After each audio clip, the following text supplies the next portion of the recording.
শুভেন্দুর বিরুদ্ধে স্বাধিকার ভঙ্গের নোটিশ জমা। প্রিভিলেজ কমিটির কাছে রিপোর্ট পাঠালেন অধ্যক্ষ। কমিটি তদন্ত করে রিপোর্ট দেবে পরের অধিবেশনে। যা বলেছে ঠিক বলেছে স্লোগান বিজেপি বিধায়কদের। প্রিভিলেজ কমিটির কাছে রিপোর্ট পাঠালেন অধ্যক্ষ। কমিটি তদন্ত করে রিপোর্ট দেবে পরের অধিবেশনে। শুভেন্দুর বিরুদ্ধে স্বাধিকার ভঙ্গের নোটিশ জমা পড়েছে ইতিমধ্যেই।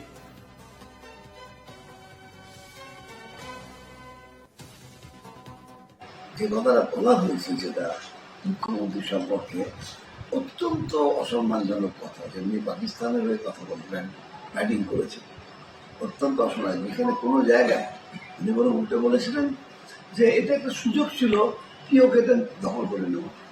একবারের জন্য উনি পাকিস্তানের পক্ষে কথা বলার প্রশ্নই ওঠে না। সেখানে দাঁড়িয়ে পাকিস্তানের হয়ে ব্যাটিং করে গেল বলে যে কথা বলেছে, সেটা আমাদের মনে হয়েছে প্রত্যেকেরই যে এটা অত্যন্ত অসম্মানজনক। Leader of the house Mamata Bandyopadhyay, তার সম্পর্কে বলাটা, সেই জন্য আমরা মুখ করেছি এবং সেটা হাউসে গ্রহণ করেছে। আজকে দুটো চলছে, সেই দুটো লিঙ্গার হয়ে গেল, একটা দীর্ঘ সময় সাসপেন্ডেড ছিল এবং সে হাউসের ভিতরে আসতে পারছিল না, হাউসের বাইরে দাঁড়িয়ে থাকতে হয়েছে। সেই কারণে সেই দুটো মানে গতি হারিয়েছিল কিছুটা। এখন চলছে আবার তিনটে প্রিভিলেজ চলছে। বিরোধী দলের বিরুদ্ধে তিনটে চলছে এখন বিচারাধীন। আজকে নিয়ে তিনটে, আজকে নিয়ে তিনটে।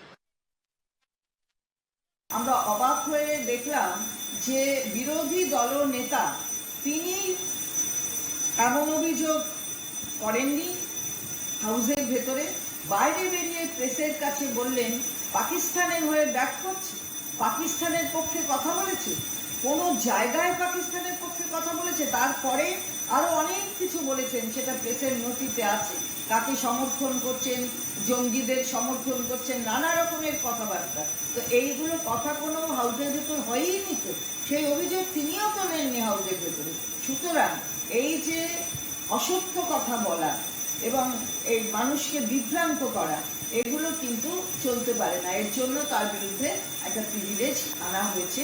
কারণ ঘটনাটা কিন্তু হাউসের ভেতরে যা হয়েছে তার সেই কথা নিয়ে আর কি। ব্যাপারটা হচ্ছে হাউসের ভেতরে বলা হয়েছে নাকি বলা হয়নি, মুখ্যমন্ত্রী এই কথাগুলো বলেছেন নাকি বলেননি, তার জন্য হাউসের বাইরে গিয়ে বলছি মানে বাইরে গিয়ে অসত্য কথা বলতে পারবো হাউস সম্পর্কে, সেটা কিন্তু হয় না।